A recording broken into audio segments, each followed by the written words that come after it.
महाराज विक्रम और रानी मधुमिता अपनी 1 साल की प्यारी बेटी के साथ घने जंगल में सैर करने गए।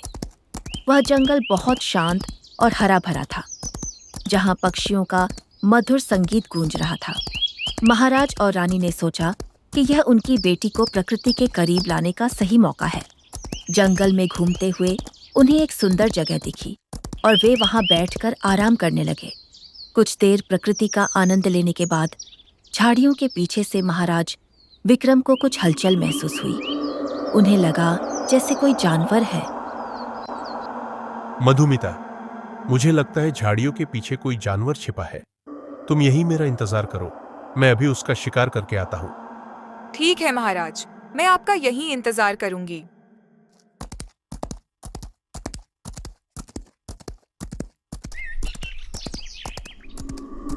उफ, प्यास से मेरा गला सूखा जा रहा है, पर पता नहीं महाराज कब तक लौटेंगे।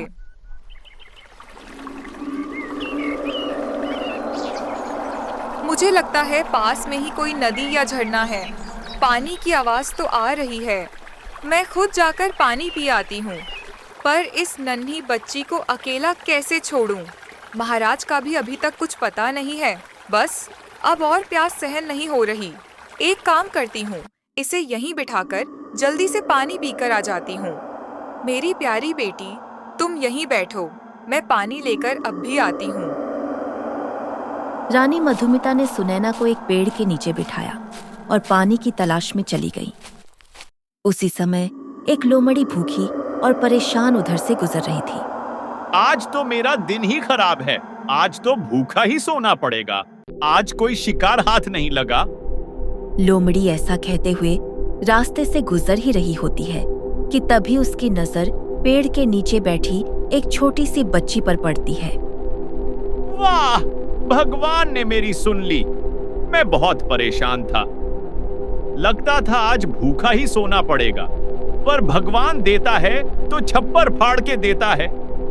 आज तो इंसान के मांस खाकर मजा आ जाएगा।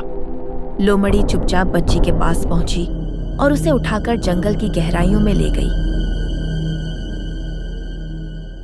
थोड़ी देर बाद जब रानी लौटी तो देखा कि बच्ची गायब थी। मेरी बेटी कहाँ गई? मैंने तो तुझे यहीं बिठाया था। हे भगवान!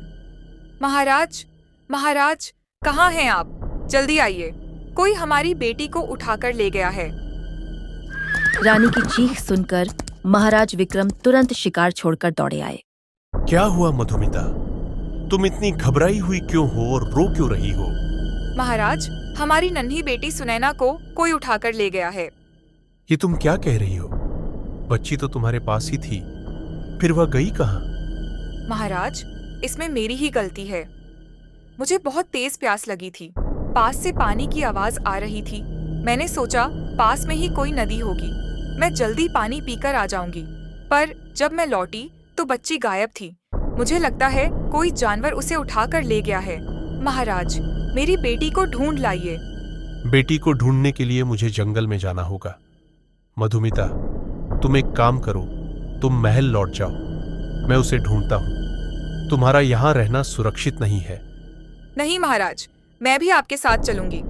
नहीं, जंगल में बहुत खतरनाक जानवर रहते हैं। तुम महल जाओ और कुछ सैनिकों को मेरी मदद के लिए भेज दो। हमें उसे ढूंढना ही है।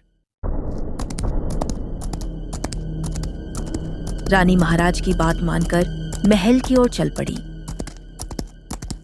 महाराज विक्रम जंगल में बेटी को तलाशने लगे, लेकिन उन्हें कुछ नहीं मिला और वे निराश होकर लौट आए। इस बीच लोमड़ी खुशी से बड़बड़ा रही थी। आज तो मेरे मजे ही मजे हैं। इतना मुलायम मांस खाकर मुझे बहुत अच्छी नींद आएगी। लोमड़ी को इतना खुश देखकर जंगल का राजा शेर मन ही मन सोचने लगा। आज यह लोमड़ी बहुत खुश नजर आ रही है। लगता है आज इसके हाथ कोई बड़ा शिकार लगा है। मुझे देखना चाहिए। शेर जैसे ही लोमड़ी के पास पहुंचा, उसकी नजर इंसानी बच्चे पर पड़ी। अरे, ये इंसानी बच्चा कहाँ से आया और इस लोमड़ी ने अकेले ही इसे पकड़ लिया। लोमड़ी ने शेर को देखा तो डर के मारे वहां से भाग निकली। शेर भी उसका पीछा करने लगा। यह सब नजारा एक दूर खड़ी विशालकाय हिरनी ने देख लिया। मुझे जल्दी से इस बच्ची को यहाँ से सुरक्षित स्थान पर ले जाना होगा। अगर मैं नहीं ले जाती तो ये दोनों इस प्यारी बच्ची को खा जाएंगे। यह सोचकर हिरनी ने बच्ची को उठाया और अपने घर ले गई। हे भगवान, यह नन्ही बच्ची किसकी है? अब मैं इसे इसके माता पिता के पास कैसे पहुंचाऊं? अगर मैं समय पर नहीं आती तो यह बच्ची उनका भोजन बन जाती।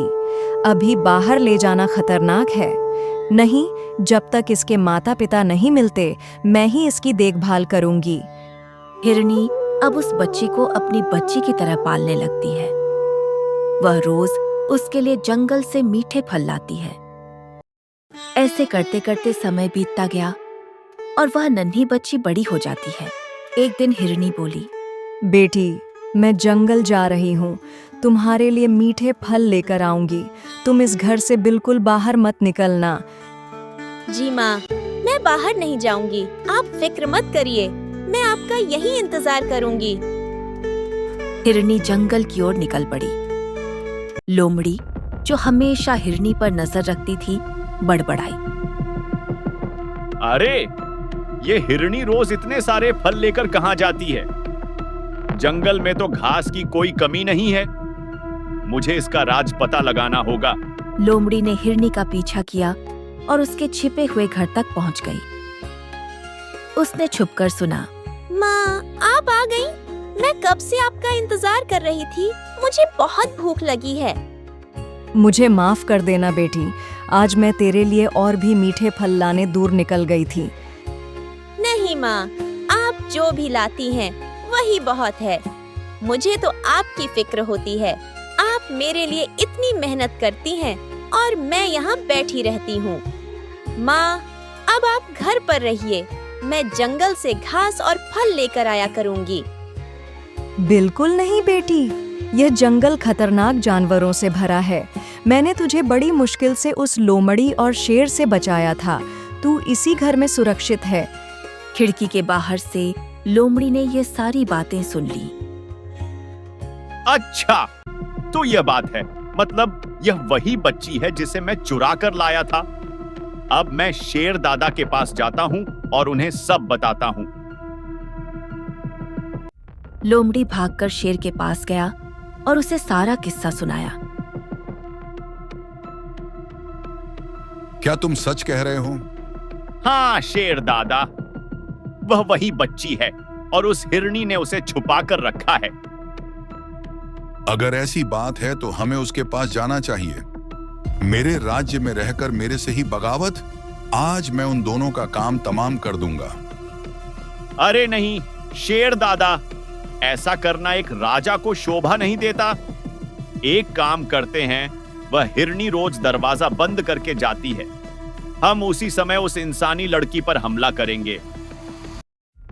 बेटी, मैं जंगल जा रही हूँ। तुम्हारे लिए बहुत सारे मीठे मीठे और स्वादिष्ट फल लेकर आऊंगी। तुम यहीं रहकर मेरा इंतजार करना। ठीक है माँ, मैं यहीं रहकर तुम्हारा इंतजार करूंगी। अगले दिन जैसे ही हिरनी जंगल जाने के लिए घर से निकली, शेर उसके सामने आकर खड़ा हो गया। अरे हिरनी, तूने क्या सोचा? तू जंगल के राजा से बगावत करेगी और मुझे पता भी नहीं चलेगा? सालों तक तूने उस बच्ची को हमसे छुपा कर रखा। आज ना तुझे छोड़ूंगा ना उसे। आज तो हम दोनों भरपेट भोजन करेंगे। सही कहा ना लोमड़ी? बिल्कुल सही कहा आपने महाराज। शेर हिरनी पर हमला करने ही वाला था कि तभी एक शिकारी वहां से गुजरा। अरे दादा देखो, एक शिकारी आ रहा है। चलो यहाँ से भागो, नहीं तो वह हमारा शिकार करेगा। इस हिरनी को मैं बाद में देख लूंगा। शेर और लोमड़ी डर के मारे वहां से भाग गए। हिरनी ने राहत की सांस ली और शिकारी से कहा, आपका बहुत बहुत धन्यवाद। आज आपकी वजह से मेरी और मेरी बेटी की जान बच गई, वरना वे दोनों हमें खा जाते। हिरनी ने शिकारी को सारी कहानी सुनाई। क्या एक इंसानी बच्ची तुम मुझे अपने साथ घर ले चलो, मैं उसे देखना चाहता हूँ। हिरनी शिकारी को अपने घर ले गई। आपका बहुत बहुत शुक्रिया, आपने मेरी माँ की जान बचाई। कोई बात नहीं बेटी। हिरनी, तुमने इस बच्ची को इतने सालों तक पाल पोस कर इतना बड़ा किया। तुम सचमुच बहुत अच्छी हो। इतना कहकर शिकारी चला गया। उस रात लड़की ने हिरनी से कहा, माँ, अब बहुत हो चुका। मैं अब छोटी नहीं रही, मैं बड़ी हो चुकी हूँ। मैं अपना ख्याल रख सकती हूँ। इस जंगल से हम कहीं दूर चले जाएंगे, फिर वे जानवर हमें ढूंढ भी नहीं पाएंगे। ठीक है बेटी, जैसा तुम ठीक समझो।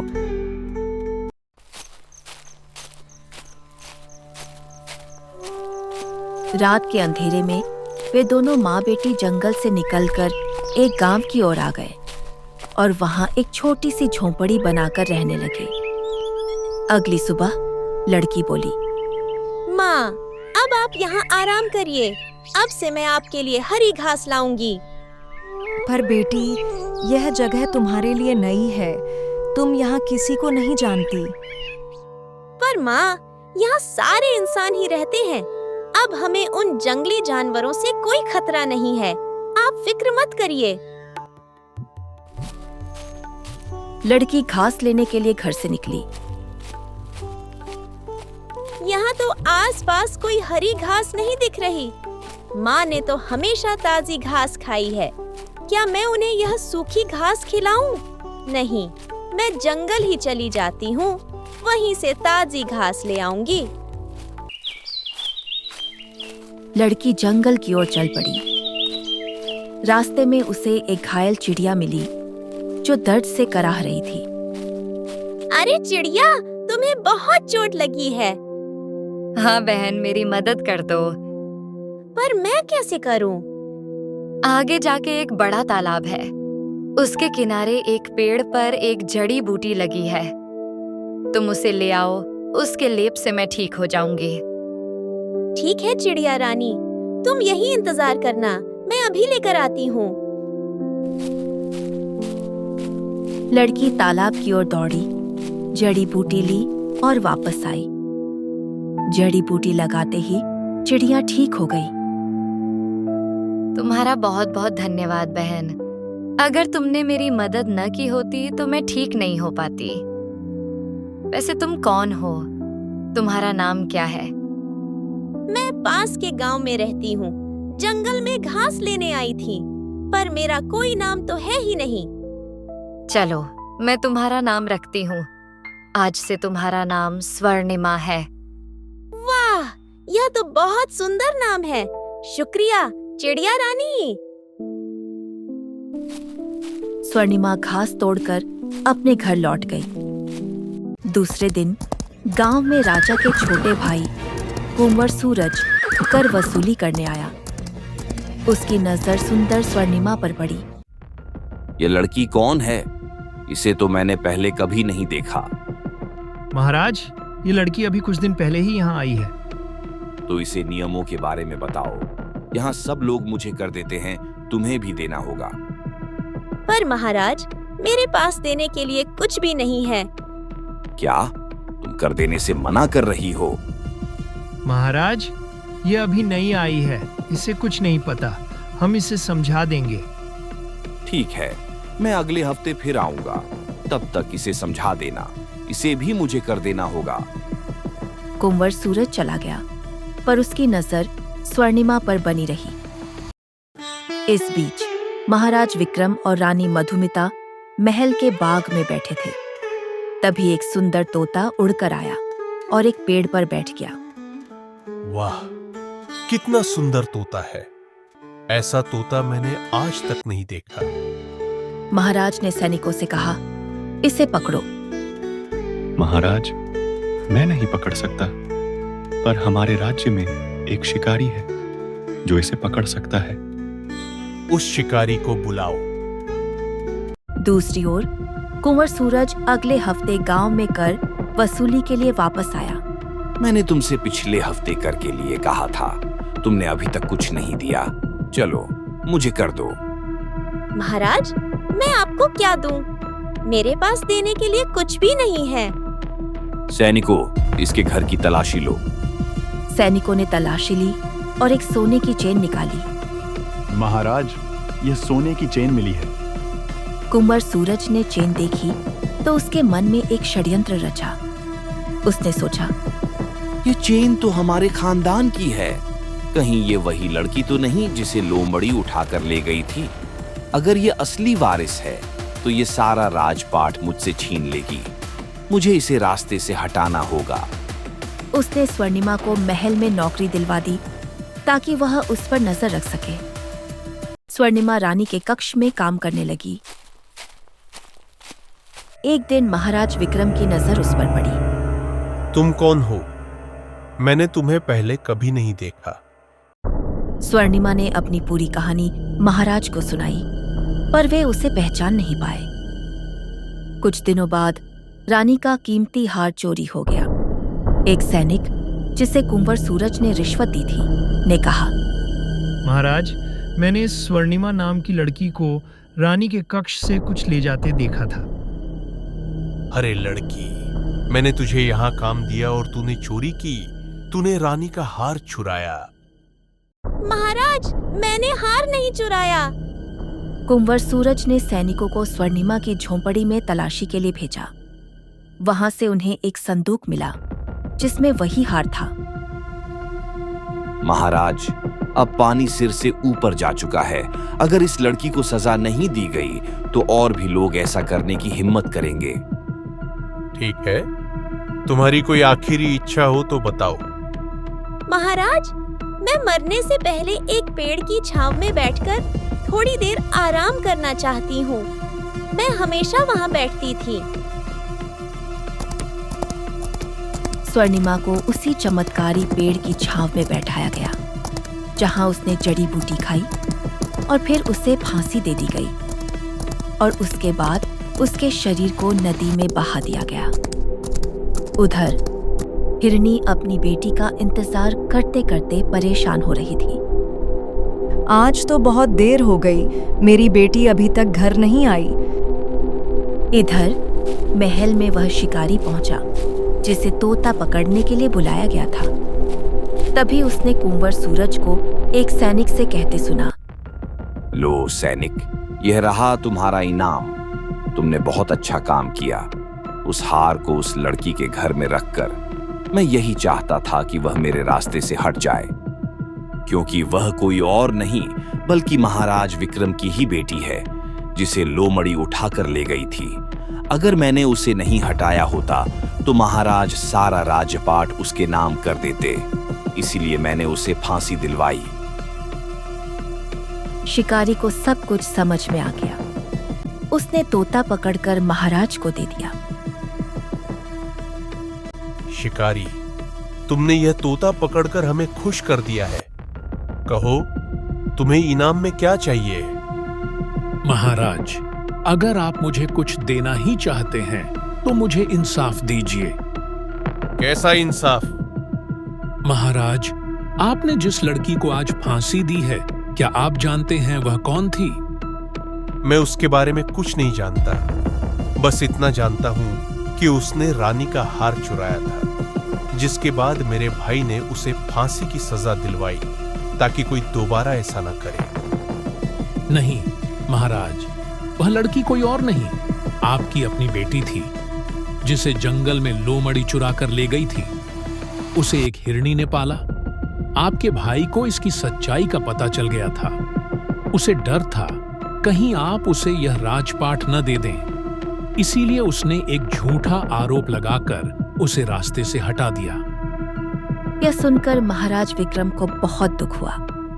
वे तुरंत उस हिरनी से मिलने गए।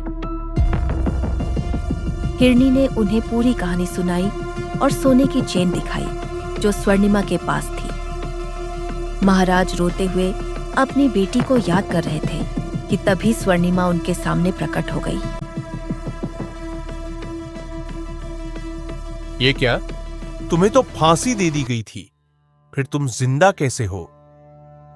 महाराज, आपको याद है आपने मुझे आखिरी इच्छा पूरी करने को कहा था। मैं जिस पेड़ के नीचे बैठी थी, उसकी जड़ी बूटी खा ली थी। वह पेड़ बहुत चमत्कारी है। अगर मैंने सच में चोरी की होती तो आज मैं जिंदा नहीं बचती, पर मैंने चोरी नहीं की थी, इसलिए बच गई। मुझे माफ कर दो बेटी, मुझसे बहुत बड़ी भूल हो गई। महाराज विक्रम महल लौटे और अपने भाई कुंवर सूरज और उस सैनिक को आजीवन कारावास की सजा सुनाई। वे खुशी खुशी अपनी बेटी स्वर्णिमा और उसकी पालक माँ हिरणी को महल में ले आए और सभी सुखपूर्वक रहने लगे।